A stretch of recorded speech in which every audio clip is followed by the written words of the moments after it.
Hello everyone, welcome to J NEET education. My name is Pratiksha Tamrakar और हम कर रहे हैं class 10th science chapter number 3 metals and non metals. तो metals हमने पूरा कंप्लीट कर लिया था, यानी कि व्हाट इज़ मेटल्स, मेटल्स की physical properties, chemical properties of metals, तो वो हमने पूरा कंप्लीट कर लिया था। उनके सारे लेक्चर्स भी, वीडियो लेक्चर्स उनके अपलोड हो चुके हैं। तो अगर आप उन्हें देखना चाहते हैं तो आप हमारे चैनल पर जा कर के बिल्कुल आप उन्हें देख सकते हैं, और अगर कुछ डाउट होता है तो आप हमसे कमेंट सेक्शन में पूछ भी सकते हैं। तो आज के इस लेक्चर में हम स्टार्ट करने वाले हैं नॉन मेटल्स की। नॉन मेटल्स हम किसको बोलते हैं, ठीक?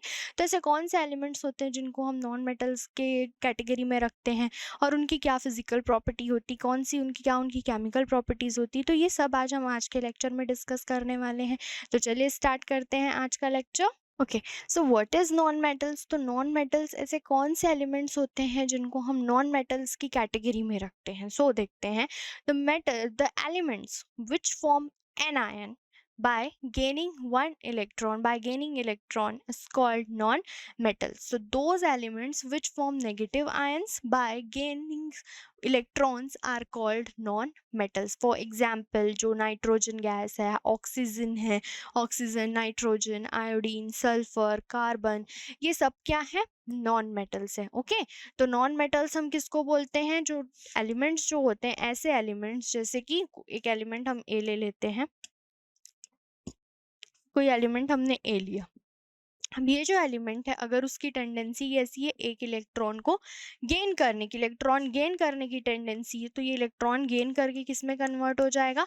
एन आयन में कन्वर्ट हो जाएगा। एन आयन में क्या चार्ज होता है? नेगेटिव चार्ज होता है। तो जब भी कोई एलिमेंट जो होता है वो इलेक्ट्रॉन गेन करता है तो उस पर नेगेटिव चार्ज आता है, और वो क्या बनाता है? एन आयन बनाता है। और कोई एलिमेंट जो होता है वो इलेक्ट्रॉन डोनेट करता है तो उस पर पॉजिटिव चार्ज आता है, और उसको हम क्या बोलते हैं? कैटायन बोलते हैं। तो नॉन मेटल्स कैसे होते हैं? Those elements which form an ion by gaining electrons are called non metals. तो नॉन मेटल्स हम किसको बोलेंगे? जो ऐसे एलिमेंट जो इलेक्ट्रॉन गेन करने की टेंडेंसी रखते हो, जिनका नेचर कैसा हो? इलेक्ट्रॉन गेन करने का हो।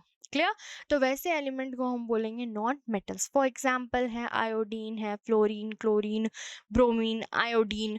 और कौन से हो सकते हैं जो आपके, हाँ, नोबल गैसेस हैं, वो पूरे के पूरे जो है नॉन मेटल्स हैं। और इधर कार्बन है, ऑक्सीजन, नाइट्रोजन, ये सब क्या है? बहुत सारे एग्जांपल्स है, सल्फर, फॉस्फोरस, ये सब क्या है? ये सभी क्या है? नॉन मेटल्स है। तो अब हमने नॉन मेटल्स पता कर लिया कि नॉन मेटल्स क्या होता है। अब इनकी कुछ फिजिकल प्रॉपर्टीज देख लेते हैं। What are the physical properties of non metals? तो जैसे हमारे पास मेटल्स की फिजिकल प्रॉपर्टीज थी कि उनका स्टेट कैसा होता है, डक्टिलिटी, मिलायबिलिटी, लस्टर, तो वैसे ही इनके लिए भी प्रॉपर्टीज होती हैं। ठीक, तो इनकी भी प्रॉपर्टी डिस्कस कर लेते हैं। तो physical state at room temperature, तो जनरली जो मेटल्स होते हैं वो most of the metals are gases, gases state में होते हैं, गैसेस स्टेट में होते हैं। कुछ जो होते हैं वो सॉलिड होते हैं। तो most of the metals are gases state at room temperature. For example, nitrogen, oxygen, chlorine and helium are gases at room temperature. Few metals are like carbon, sulfur, phosphorus are solid state in room temperature. Clear? तो mostly जो non metals होते हैं, वैसे तो हमारे पास बहुत कम ही non metals हैं हमारे पीरियोडिक टेबल में, 118 एलिमेंट्स है, उनमें से 92 शायद मेटल है, और जो, हाँ, 92 मेटल्स हैं, और बाकी जो बचे हुए हैं वो है नॉन मेटल्स है। तो नॉन मेटल्स का नंबर हमारे पास बहुत कम है। तो उनमें से भी जो कुछ जो होते हैं वो गैसेस स्टेट में है, जैसे कि ऑक्सीजन, नाइट्रोजन, ये सब क्या है? गैसेस स्टेट में होते हैं। सल्फर, फॉस्फोरस, ये जो होते हैं वो लिक्विड स्टेट में होते हैं। एकमात्र ऐसा नॉन मेटल है जो लिक्विड स्टेट में मिलता है, कौन? ब्रोमीन। तो ब्रोमीन जो होता है वो लिक्विड स्टेट में मिलता है। सिर्फ एक हमारे पास ऐसा नॉन मेटल है जो रूम टेम्परेचर पर लिक्विड स्टेट में होता है, और उसका नाम क्या है? ब्रोमीन। ओके, तो जो गैसेस स्टेट में कौन कौन मिलते हैं हमारे पास? जो है ऑक्सीजन, नाइट्रोजन, ये जो है गैसेस स्टेट में मिलते हैं, क्लोरीन। और सॉलिड स्टेट में भी हमारे पास कुछ नॉन मेटल्स मिलते हैं, जैसे सल्फर है, कार्बन है, फॉस्फोरस।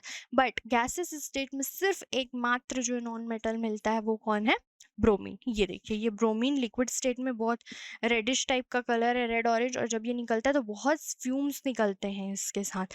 क्लियर? ये देखिए, अभी भी यहाँ पर बॉयल्स में देख रहे होंगे आपको, फ्यूम्स दिख रहे होंगे रेड रेड कलर के, रेड येलो कलर के। क्लियर? तो फिजिकल स्टेट क्लियर हो गया कि जो मेटल नॉन मेटल्स होते हैं वो तीनों ही स्टेट में मिलते हैं, बट लिक्विड स्टेट में सिर्फ एकमात्र नॉन मेटल जो कि ब्रोमीन वही मिलता है। सॉलिड और गैसेस स्टेट में हमको मिल जाते हैं मेटल, नॉन मेटल्स जो होते हैं। नेक्स्ट देखते हैं लस्टर। लस्टर प्रॉपर्टी क्या होती है? Means shiny surface. जो मेटल्स होते हैं उनमें लस्टर प्रॉपर्टी होती है, बट जो नॉन मेटल्स होते हैं उनमें लस्टर की प्रॉपर्टी नहीं होती। मीन्स उनमें शाइनी सरफेस नहीं होता, उनको पॉलिश नहीं किया जा सकता, और वो लाइट का रिफ्लेक्शन नहीं करते हैं। क्लियर? बट इसमें एक एक्सेप्शन है कि जो आयोडीन होता है वो आयोडीन में लस्टर प्रॉपर्टी मिलती है। उसका जो सरफेस होता है वो शाइनी होता है और थोड़ा चमकदार होता है। क्लियर? ये देखिए, जो आयोडीन है वो इस टाइप से दिखता है आपको। क्लियर? ये क्लियर हो गया। अब देखते हैं मेलाइबिलिटी और डक्टिलिटी। जो मेटल्स होते हैं उनमें मेलाइबिलिटी और डक्टिलिटी दोनों ही प्रॉपर्टी नहीं होती। मीन आप इनको जो हैमर है उससे बीट करके थीन शीट्स में कन्वर्ट नहीं कर सकते मेटल्स को, क्योंकि अगर जो नॉन मेटल्स हैं उनको आप अगर हैमर से बीट करने की कोशिश करेंगे, जो सॉलिड और जो गैसेस और लिक्विड है उसको तो आप हैमर से बीट कर ही नहीं सकते, बट जो सॉलिड में है अगर आप उसको बीट करने की कोशिश करेंगे तो वो टूट जाएगा, मतलब चूरा चूरा हो जाएगा। इसको बोला जाता है, इसको ब्रिटल बोला जाता है। ओके, तो यहाँ पर देखिए, non metals break into pieces by hammering, that is they are brittle. This property of non metal of being broken into pieces are called brittleness. तो ये किस नेचर के होते हैं? ब्रिटल नेचर के होते हैं। मीन्स अगर आप इनको हैमरिंग करते हैं, इन्हें आप हैमर से बीट करते हैं तो ये छोटे छोटे पीसेस में बट जाते हैं, टूट जाते हैं वहां पर। ठीक है, इस प्रॉपर्टी को बोला जाता है क्या? ब्रिटलनेस बोला जाता है। And the property of brittleness is not applicable to gaseous और लिक्विड नॉन मेटल्स। तो ये सॉलिड के लिए ही था सर। जो गैसियस नॉन मेटल्स होते हैं लिक्विड, उनमें ये ब्रिटलनेस की प्रॉपर्टी नहीं मिलती। डक्टिलिटी, द सॉर्ट जो सॉलिड नॉन मेटल्स होते हैं उनमें डक्टिलिटी की प्रॉपर्टी भी नहीं होती। Means they can not drawn through the wires, मतलब इनसे आप वायर्स के नहीं निकाल सकते, आप इनको वायर में ड्रॉन नहीं कर सकते। तो the solids non metal can not be drawn into wires because they are not ductile. इनका ऐसा नेचर नहीं होता। ठीक, तो ये देखते हैं नेक्स्ट, हार्डनेस। तो ये जो हार्डनेस भी है ये हार्ड नहीं होते जनरली। ओके, तो non metals are generally soft, इनका इनमें हार्डनेस नहीं पाया जाता, ये जनरली सॉफ्ट होते हैं। ये तो हमने देखा ही, क्योंकि जो सॉलिड नॉन मेटल्स होते हैं तो हार्डनेस मीन्स जो सॉलिड स्टेट में तो आप हार्डनेस बता पाएंगे ना, तो गैसियस और लिक्विड स्टेट में तो होगा ही नहीं। ठीक, लेकिन जो सॉलिड स्टेट के नॉन मेटल्स होते हैं वो भी हार्ड नहीं होते, वो जनरली सॉफ्ट होते हैं। बट कार्बन जो है हमारे पास डिफरेंट डिफरेंट फॉर्म्स में होता है, कुछ ग्रेफाइट के फॉर्म्स में होता है, डायमंड के फॉर्म में होता है। ये सब क्या है? कार्बन के एलोट्रॉप्स हैं। एलोट्रॉप्स क्या होता है? जब कोई जो एलिमेंट होता है वो डिफरेंट डिफरेंट फॉर्म्स में हमको मिलता है, जब मतलब उसका फिजिकल स्टेट डिफरेंट डिफरेंट होता है तो उसको हम एलोट्रॉप्स बोलते हैं, बट केमिकल नेचर जो है उसका वो सेम होगा, उसको हम बोलते हैं एलोट्रॉप्स। जैसे जो कार्बन का दो एलोट्रॉप्स हैं, ग्रेफाइट और दोनों, एक और फुलरीन भी है। तो वो जो कार्बन के एलोट्रॉप्स हैं जैसे कि ग्रेफाइट, डायमंड, तो डायमंड जो होता है बहुत ही हार्ड सब्सटेंस है, मोस्ट हार्ड सब्सटेंस है डायमंड। ठीक, तो ये एक एक्सेप्शन का केस है कि सारे जो नॉन मेटल्स होते हैं वो सॉफ्ट नेचर के होते हैं, बट जो कार्बन का एक एलोट्रॉप फॉर्म होता है, कार्बन का जो फॉर्म होता है डायमंड, वो क्या होता है? हार्ड होता है, मोस्ट हार्ड है, एक्सट्रीमली हार्ड है। डेंसिटी, तो इनकी जो डेंसिटी होती है वो लो होती है। तो non metal generally have low densities. Clear? They are lighter element as compare to metal. जो मेटल के कंपेयर्ड में ये हल्के होते हैं, क्योंकि लिक्विड और गैस है वो तो हल्के होंगे, जो सॉलिड नेचर के हैं वो भी डेंसिटी जो उनकी होती है वो कम होती है, क्योंकि इनमें क्लोजली पैक्ड नहीं होते, इनके बीच में गैप्स होते हैं। Clear? Melting and boiling points, तो जो मेल्टिंग एंड बॉइलिंग पॉइंट्स है उनकी वो भी उतनी हाई नहीं होती। तो non metal generally have low melting and boiling points as compare to metal. This is because the intermolecular forces in non metals are weaker than, for example, melting point of sulphur is 115 degree Celsius, जो कि बहुत ही लो है। Clear? But जो graphite होता है, graphite जो carbon के allotropes होते हैं, जो मैंने आपको बताया था, जो कार्बन डिफरेंट डिफरेंट फॉर्म में मिलता है, एक डायमंड और एक ग्रेफाइट के फॉर्म में, तो उनकी जो स्ट्रेंथ होती है, जो उनका हाई मेल्टिंग पॉइंट होता है, क्यों? क्योंकि इनके बीच जो नेटवर्क होता है, वो इंटरमोलिकुलर जो फोर्सेस होते हैं इनके बीच, वो स्ट्रांग होते हैं। ये melting point, boiling point, hardness, ये सब किस पे डिपेंड करता है? इंटरमोलिकुलर फोर्सेस पर डिपेंड करता है। तो जनरली जो नॉन मेटल्स होते हैं उनका मेल्टिंग और बॉइलिंग पॉइंट जो होता है वो लो होता है। क्यों? क्योंकि इनके जो इंटरमोलिकुलर फोर्सेस होते हैं वो वीक होते हैं। बट एक हमारे पास एक्सेप्शन है, क्या? कार्बन का, allotropes of carbon, graphite and diamond. तो जो इनका मेल्टिंग एंड बॉइलिंग पॉइंट होता है वो बहुत ज़्यादा हाई होता है, क्योंकि इनका स्ट्रक्चर ऐसा होता है कि इनका जो इंटरमॉलिक्यूलर फोर्सेस होते हैं वो बहुत ज़्यादा होता है। इनमें इनमें कोवेलेंट बॉन्डिंग पाई जाती है। जब हम बॉन्डिंग पढ़ेंगे तो दो टाइप की बॉन्डिंग पढ़ेंगे हम वहाँ पे, ionic bonding and covalent bonding. तो यहाँ पर कोवेलेंट बॉन्डिंग पाई जाती है और इनके बीच जो अट्रैक्शन होता है वो भी ज़्यादा होता है। इंटरमॉलिक्यूलर जो फोर्स होता है वो वहाँ पर ज़्यादा होता है। आप ऐसा समझ सकते हैं, अभी जब तक आपने अभी यहाँ कोवेलेंट बॉन्डिंग नहीं पढ़ी है। ठीक, तो थर्मल कंडक्टिविटी, तो ये थर्मल कंडक्टिविटी शो नहीं करते, मतलब से अब अपने में से हीट को फ्लो नहीं होने देते, ये अलाउ नहीं करते कि हीट इनमें से फ्लो हो। क्लियर? क्लियर हो गया? क्योंकि इनके पास फ्री इलेक्ट्रॉन्स नहीं होते। नेक्स्ट है इलेक्ट्रिकल कंडक्टिविटी। तो non metals are generally electrical conductivity show नहीं करते, बट यहाँ पर भी एक एक्सेप्शन है ग्रेफाइट का, कि ग्रेफाइट जो होता है वो इलेक्ट्रिकल कंडक्टिविटी शो करता है, इलेक्ट्रिसिटी का कंडक्टर होता है। मीन्स ये अपने में से इलेक्ट्रिसिटी को फ्लो होने देता है। क्यों? क्योंकि इसके पास फ्री इलेक्ट्रॉन मौजूद होता है। ये हम इसका स्ट्रक्चर कुछ इस टाइप से होता है कि इसके पास एक फ्री इलेक्ट्रॉन प्रेजेंट होता है, जिस उसी फ्री इलेक्ट्रॉन्स की वजह से ये गुड कंडक्टर होता है किसका? इलेक्ट्रिसिटी का। क्लियर? ओके, नेक्स्ट देखते हैं हम। नेक्स्ट प्रॉपर्टी है सोनैरिटी। तो जो इसमें सोनरस की प्रॉपर्टी नहीं होती। मीन्स जैसे मेटल में आप उनको मेटल्स को जब आप किसी हार्ड सब्सटेंस से उनको बीट करते थे तो वहाँ पर आपको साउंड सुनाई देता था, कुछ आवाज़ सुनाई देती थी, रिंगिंग रिंगिंग कुछ सुनाई देता था। बट यहाँ पर ऐसा नहीं होता। क्लियर?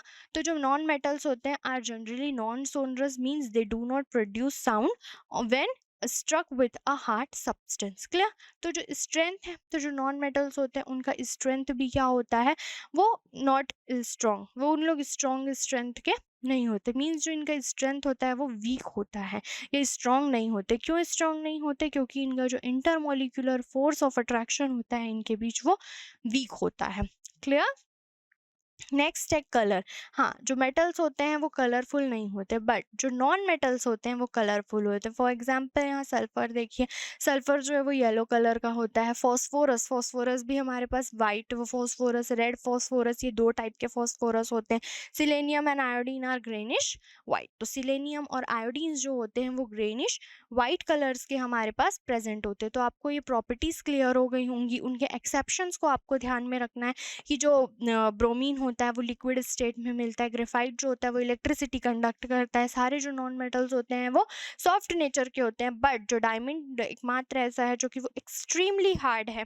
ठीक, कलर्स में फॉस्फोरस जो कलरफुल है, सल्फर वो भी कलरफुल है। क्लियर? तो ये आपको फिजिकल प्रॉपर्टी क्लियर हो गई मेटल्स की। अब हम देखते हैं इनकी chemical properties.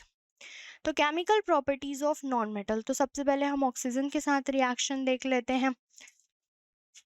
First, non-metals react with oxygen to form oxides. As metals, metal का जब रिएक्शन कराते थे ऑक्सीजन से तो ऑक्साइड का फॉर्मेशन होता। तो सिमिलरली यहाँ पर जब आप मेटल्स लेंगे, सॉरी नॉन मेटल्स लेंगे और उनका जब आप ऑक्सीजन के साथ रिएक्शन कराएंगे तो यहाँ पर भी ऑक्साइड का फॉर्मेशन होने वाला है। तो ये देखते हैं कार्बन का। सबसे पहले तो carbon burns in a free supply of oxygen to form carbon dioxide. Okay, free supply of oxygen तब कार्बन डाइऑक्साइड फॉर्म करेगा। बट अगर लिमिट में है, ठीक, तो when the supply of oxygen is limited carbon burns to form carbon monoxide. Okay, तो जब आप ज्यादा अमाउंट में कार्बन का ऑक्सीजन के साथ रिएक्शन कराएंगे, मीन ज्यादा फ्री सप्लाई है ऑक्सीजन की, तो वहाँ कार्बन डाइऑक्साइड बनेगा। बट अगर लिमिटेड ऑक्सीजन है तो वहां पर क्या बनने वाला है? Carbon monoxide. तो रिएक्शन देख लेते हैं हम। C+O2 क्या बनेगा? CO2, carbon dioxide.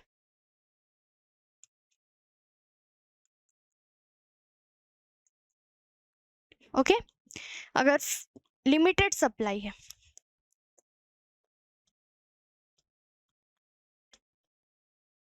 ठीक, लिमिटेड सप्लाई में क्या बनने वाला है, कार्बन मोनोऑक्साइड C+O। तो यहाँ क्या बनेगा, कार्बन मोनोऑक्साइड।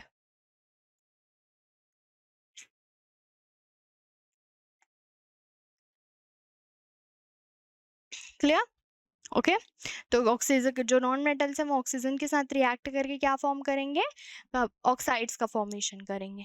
ठीक, नेक्स्ट देख लेते हैं और एग्जांपल्स हम देख लेते हैं। Sulphur, sulphur is a yellow solid that burns in oxygen to form sulphur dioxide. तो इसका रिएक्शन कैसा होगा, एस सल्फर प्लस ऑक्सीजन क्या बना लेंगे, सल्फर डाइऑक्साइड। बहुत ही इजी रिएक्शन, ओके। नेक्स्ट देखते हैं, hydrogen also burns in free supply of oxygen to form water. Okay, तो हाइड्रोजन भी जब इसको फ्री बर्न किया जाता है तो वहां पर क्या फॉर्म होता है, वाटर का फॉर्मेशन होता है,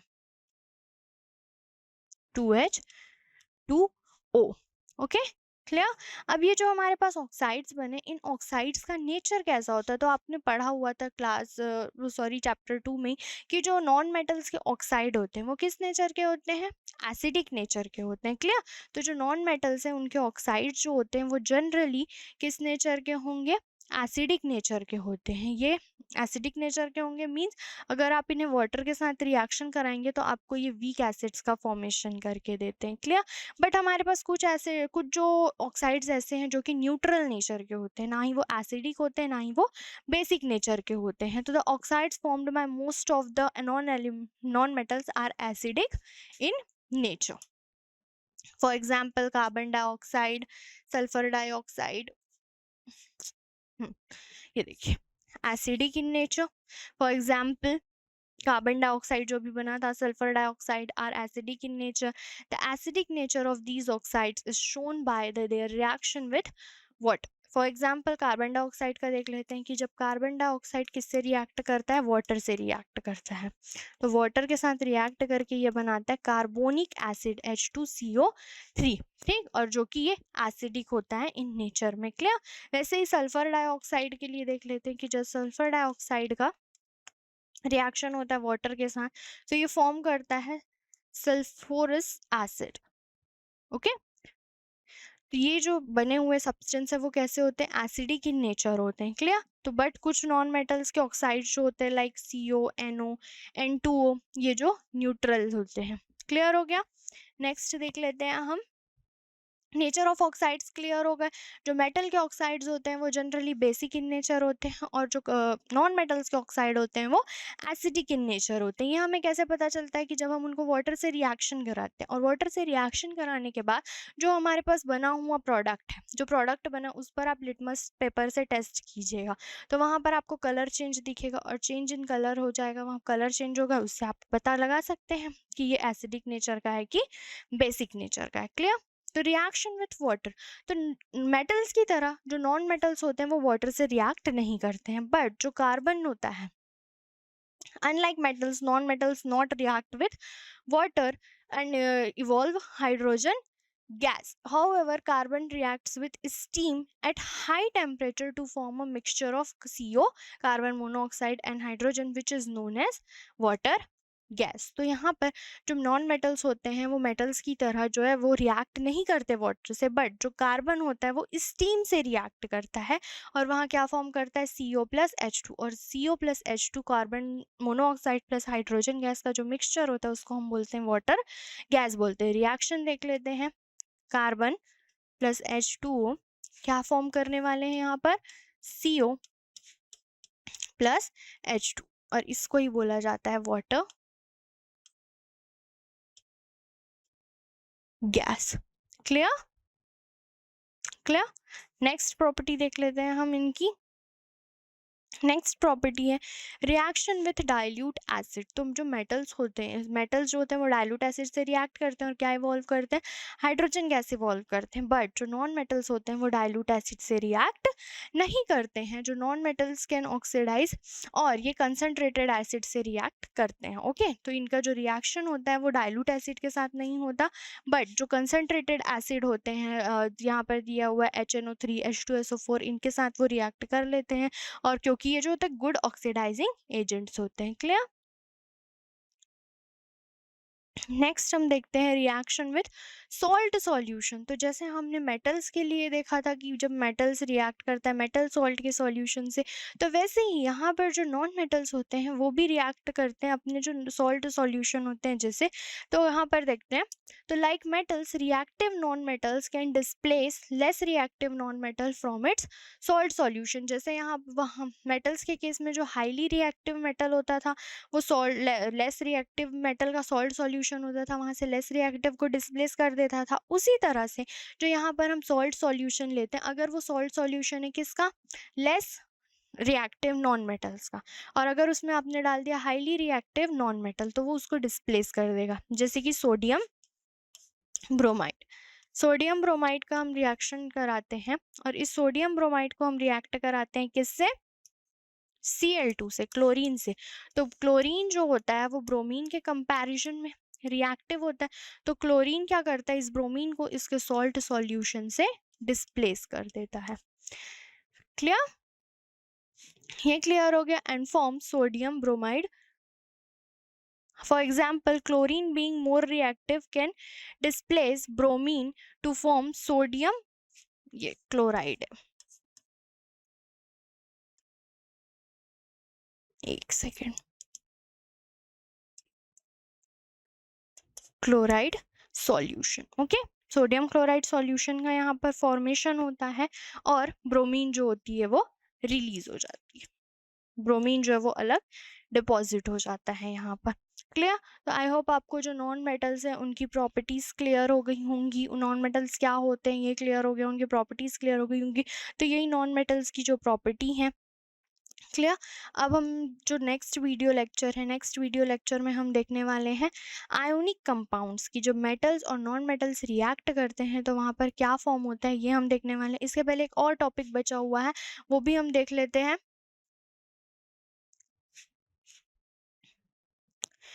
नेक्स्ट है हमारे पास मेटलॉइड्स। तो आपने मेटल पढ़ लिया, नॉन मेटल पढ़ लिया, अब ये मेटलॉइड्स क्या होते हैं। तो metalloids are those elements shows property between metals and non metals. तो जो मेटलॉइड्स ऐसे एलिमेंट होते हैं जिनकी जो प्रॉपर्टी होती है वो मेटल और नॉन मेटल के बीच की होती है। मीन्स अगर ये कभी मेटल जैसा बिहेवियर शो करेंगे, कभी नॉन मेटल्स की तरह बिहेवियर शो करेंगे। क्लियर?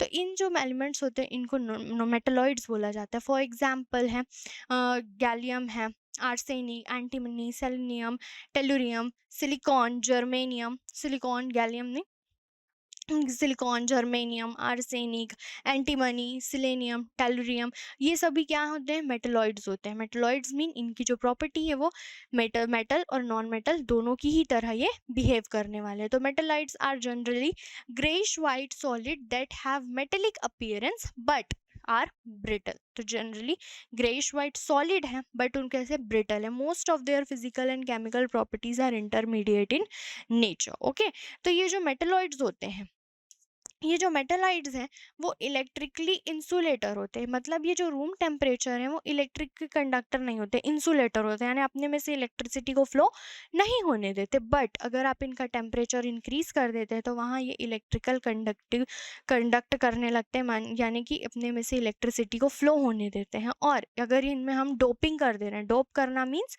हम उस जो प्योर मेटल है, जो प्योर मेटलॉइड्स है उसमें आप कुछ दूसरे मेटल्स डाल दीजिए, दूसरे मेटल नॉन मेटल्स डाल दीजिए, मेटल या नॉन मेटल्स वहाँ पर ऐड कर दीजिए, तो इनसे क्या हो जाएगा, इनकी रिएक्टिविटी बढ़ जाएगी और ये अपने में से जो इलेक्ट्रिसिटी को फ्लो होने देंगे और इलेक्ट्रिक कंडक्टर बन जाएंगे। ये क्लियर? तो this property makes them suitable for the preparation of transistors. जो ट्रांजिस्टर्स बनते हैं उनमें भी मेटलॉइड्स ही प्रेजेंट होते हैं, जो सोलर बैटरीज होती है उनमें भी मेटलॉइड्स ही प्रेजेंट होते हैं। तो मेटलॉइड्स आई होप आपको क्लियर हो गया होगा। तो आज के वीडियो लेक्चर में इतना ही, मिलते हैं नेक्स्ट वीडियो लेक्चर में जहाँ पर हम देखने वाले हैं आयोनिक कंपाउंड्स। Thank you.